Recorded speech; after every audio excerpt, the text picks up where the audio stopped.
Hey, welcome to another deck profile. Since I haven't done one in a while, I'm going to show you my Yang Zings. Great for locals and maybe regionals, but um, it's pretty fun to play, and a lot of people think it's annoying, but they don't know Yu-Gi-Oh like I knows Yu-Gi-Ohs.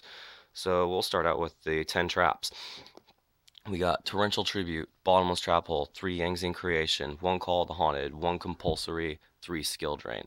Now, the basic lineup is basically this, and the only real wild card would be the 1 Call of the Haunted. It's great to surprise your opponent with Call of the Haunted if you have like certain X Yangzings on the field and you want to like synchro during their turn. Call is a pretty good surprise factor for that. Also, if it gets MST'd, you can call back a Yangzing, but it's only at 1 because 3 is too cloggy, and also you do not want to see it in your opening hand generally, unless you open up like a Jaito combo or something. But that's basically my only reasoning for the 1 call. We'll move on to the 15 spells. We got Snatch Steal, 2 Duality, 3 MST, 1 Soul Charge, 3 Yangzing Path, 3 Upstart Goblin, 2 Dark Hole. Also pretty basic. Upstart and Duality are for the dex consistency, so that way you draw your skill drain, or in most other cases like Cleaforts, to draw other things, and maybe with Duality avoid the skill drain. Um, Everything else seems pretty good. The 2 Dark Hole, obviously, because Raigeki, you don't want to blow up their monsters. Too basic. Dark Hole blows up their monsters and yours, and you benefit, and it's just pretty good to have too. Um, Soul Charge, Path, everything else pretty basic. Snatch Steal's awesome. Best card ever to be unbanned.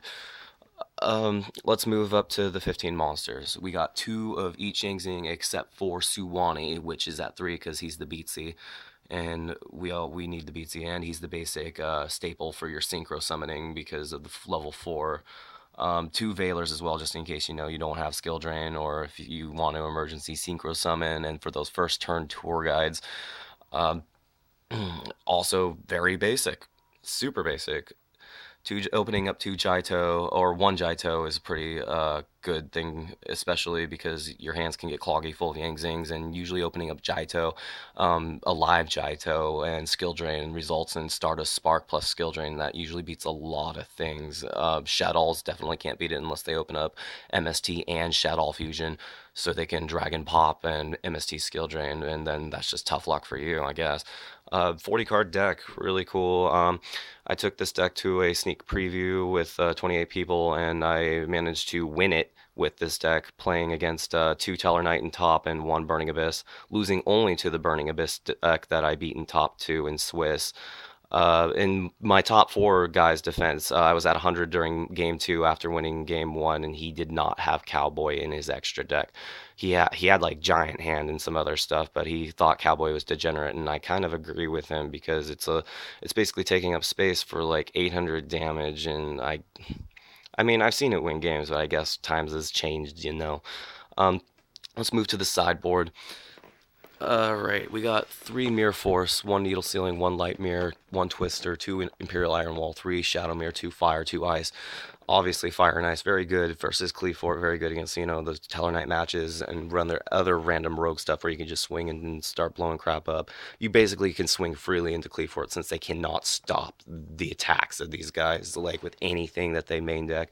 3 Mirror Force, you'd be surprised how many people make Dweller and try to swing on your stuff, not thinking that you wouldn't have something like this, but you ended up blowing them out that way. Needle Ceiling, just in case. You could replace it with a Curse Seal, the Forbidden Spell, if you want, but I don't think that's good anymore. But Needle Ceiling for those, like random spammers. 1 Light Mirror, Tellarknight, getting a Light Mirror or Skill Drain versus Tellarknight and maintaining it, it means you win. But if you don't have any of that stuff, usually you're gonna lose. You can't stall hard enough against Trivor. Um, Obviously these will stop your Jaitos and your Chi wins, but if you have them maintained, you're usually in a good position anyway. 3 Iron Wall, not so bad, stops all that rogue shit like defissure, deprisons, all that crap. Also lets you recycle your Chi wins without them getting removed when you use their grave effects to revive themselves. um, Also kind of standard Twister, for those random face ups, vanities, tankies, whatever the fuck you want to do. um, all right, extra deck.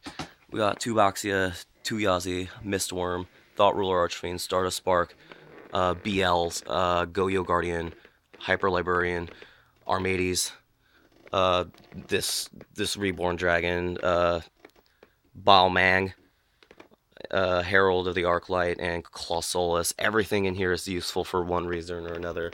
The least summoned monster I've had come out is surprisingly BLs. Uh, Seems like Spark is usually better in most situations compared to BLs, but you never know. If you can summon a BLs, usually gets there for you, I'm sure. Um, my reasoning behind Colossalis is obviously because using it with Bixie Chi when lets you start negating stuff. It's used for like killing windows and other random stuff you want to put to zero for massive damage, other things. And it's not bad to like put in defense because not very many monsters can get over 2300, like Winda, etc. Arclight, usually you make this with buy-in, and that means it can't be destroyed in battle, and it becomes like a walking solemn judgment in that case because he contributed himself to negate a card. You could also like use it against random rogue like Dark World and to like remove their cards discarded from the hand. But bringing them out is pretty good because not being able to destroy in battle means that you're going to be able to tribute him for your negation. It's all around just really good. I put the Balmung and he was there first, before this came out. But he's a beater and also won't be destroyed in battle most of the time, and he's got a nifty effect, but sometimes you only can make a level 4, and this is the one you want to make if you want to beat. Obviously, this guy, you can ram him into things and reborn anything in the graveyard. It usually comes in handy if they like Dark Hole and you want to synchro summon and bring back whatever, or pretty useful. Pretty useful. The only level 6 I run is Goyo for obvious reasons. It's really good in this kind of deck. Librarian, he's a beater and also comes in handy. Better than I thought Magic Landry would be better, but sometimes you get to use Librarian's effect if you know draw Soul Charge, depending the situation. Armides, Bee's Knees, obviously bring him out. Shadows, if he ramps into Construct, they don't get to bring back their Shadow Fusion and their Construct dies. It's one of those cards that's like required no matter what. It's really good. Spark, obviously, making Spark is awesome. Uh, Not much I can really say about that. Thought Ruler, it's one of those just in case cards. If you can't make him with like immunity to spells and traps, he does have a nifty effect of negating anything that targets him, um, except monster effects, obviously. But yeah, old school card, really cool. Gains life, gets there sometimes. Mistworm, obviously cool for surprise factor because it does not miss timing, so you could like chain through it and avoid warning and bounce all their crap. Uh, Comes Usually gets made with double Suwani Chiwin. There are other combinations, I'm sure, but that's usually the common situation you're going to be in. It'll be at 3,500. Useful, very useful. Two Boxia because if you have creation and Boxia and a monster, you can combo out with him and use another Boxia in the same turn. Two Yazi because sometimes when you make a Yazi, they can Raigeki it, and if you have a creation and a Chiwin in graveyard, you can just like go right into another one. Um, Very useful card. Burning Abyss can't stop this card. They'd have to Raigeki it unless their side consists of like Monarch Stormforth, but this is 2015 and Monarch Stormforth and Burning Abyss is kind of degenerate.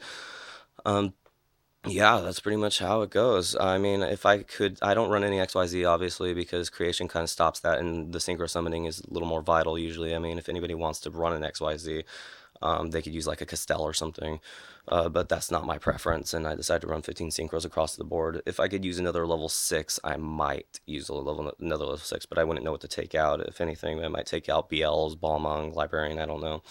Librarian has been pretty useful to me at 2,900. Uh, Everything else seems pretty good. I mean, going back over here, um, your matchups, your mirror match. If you go into a mirror match, your Fire and Ice hands are going to be vital. Your Veilers are going to be vital. Anything is pretty useful versus the mirror. You're going to have to try and outplay them the best you can. There's very little things you can do. The mirror, it's actually aids, but Fire and Ice hand help. And just being quicker and better than your opponent. Armades for sure.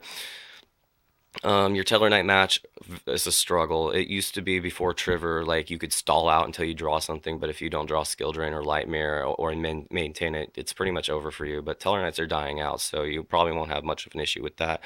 Your Cleefort matchup, surprisingly really good because they always have to summon things in attack position, and if you have creations, you can just ram whatever you want into them and start spamming everything. And making a Yazi that's immune to battle is almost impossible for them to get over. But I mean, you'll be in a situation where they might be able to drop towers if you don't have skill drain and eventually wear you out. But everything that happens in this game happens. So, I mean, if they do drop towers, I mean, tough luck. Try to get through it. And I mean, it's not going to be easy, but you know. Your Burning Abyss matchup, also a very big struggle. If you cannot bring out Yazi fast, you will struggle. You will probably lose.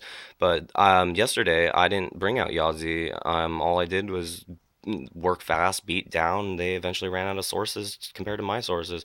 You probably want to side out Bottomless versus Burning Abyss because your only targets are going to be Seer and Virgil the Cockstar. Um, so yeah, you probably there's a lot of definite side outs. It's really hard to determine your side outs because you pretty much want a lot of these cards, but dualities and upstarts are good side outs or whatever else depending on the situation. Let's see, Shadalls. Shadalls is not a very hard matchup. If you can spark skill drain, you win. Um, there's also the whole, if you do have skill drain, usually they're going to dragon it if you don't have anything to protect it.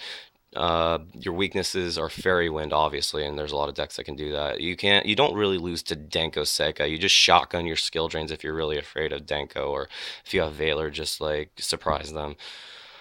Um, what other freaking decks are there? I don't even know. There's a lot of decks coming out like Necros. If you have skill drain, I mean, they can still pretty much crap on you even if you do maintain a skill drain, but I don't know what the format's going to be like in a month or two. So this good deck is good for your local needs and possibly your regionals, pending what your regionals are. I wouldn't say like a Northwest regional like Washington, 300 people, or California regional, which is 600 people. But I mean, it's fun, and I'm usually I do somewhat well at locals. I mean, I won a sneak peek yesterday through a lot of really good players. One of them topped the ARG in Seattle a few months ago. One of them almost topped an ARG in Seattle. He bubbled, and the uh, I can't remember who else I played. I know I played Evil Swarms first round, and I beat it because Fire and Ice Handers are just way too good. But your matchups are pretty solid. You don't have bad matchups except for Teller Knight, but Teller Knight's dying out, and Triver's just like way too good anyway. Uh, I mean, it's pretty simple the way it is. If there's anything else I need to mention, maybe I should think about it. I don't run that freaking 2200 tribute monster because he's like super bad. His effect's stupid. I mean, it could crash with Winda, but who cares? Like, it's not good. Um, I mean, it's pretty straightforward. Well, there you go. That's my Yang Zing deck profile. And next time I do a deck profile will be my comeback competitive deck. I'm going to use Necros for YCS Tacoma. I'm going to buy up the boxes at my local store, and we're going to drive up the same day to the pre-registration. And have had 3 months to practice with Necros. I've had 3 months to perfect my build, and by then I'm sure that